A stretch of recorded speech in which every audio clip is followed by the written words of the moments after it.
ஆணி வந்த உடனேயே தாமதிக்காமல் இதை பண்ணிடுங்க. விட்டால் என்ன ஆகும் தெரியுமா? காலில் உருவாகும் ஆணி என்பது ஆரம்பத்தில் சிறிய தொந்தரவாக தோன்றினாலும் நாளடைவில் அது கடும் வலியையும் நடப்பதற்கே சிரமத்தையும் ஏற்படுத்தும் பிரச்சனையாக மாறக்கூடும்.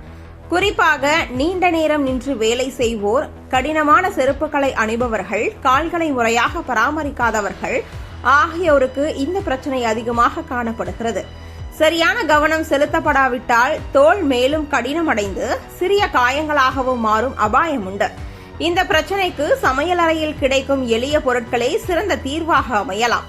முதலில் வெந்நீரில் சிறிதளவு கல்லுப்பு சேர்த்து அதில் கால்களை 15 நிமிடம் நனைத்தால் கடினமான தோல் மென்மையடையும். பின்னர் எலுமிச்சை சாறு மற்றும் சர்க்கரையை கலந்து பாதிக்கப்பட்ட இடத்தில் மெதுவாக தடவி கழுவினால் இறந்த செல்கள் நீங்கும். இரவு நேரத்தில் மஞ்சள் தூள் மற்றும் தேங்காய் எண்ணெய் கலந்து தடவுவதன் மூலம் தோல் மீண்டும் ஆரோக்கியமாக மாற உதவுகிறது. இதனுடன் தினசரி கால்களை சுத்தமாக கழுவி உலர வைத்தால், மிக இறுக்கமான செருப்புகளை தவிர்த்தல், வாரம் ஒருமுறை மென்மையான ஸ்கிரப்பர் மூலம் தேய்த்தல் போன்ற பழக்கங்களையும் கடைபிடிக்க வேண்டும். இவ்வாறு தொடர்ந்து பராமரிப்பு மேற்கொண்டால் காலில் உருவான ஆணி மெதுவாக குறைந்து வலி மற்றும் எரிச்சல் இல்லாமல் நடக்க முடியும்.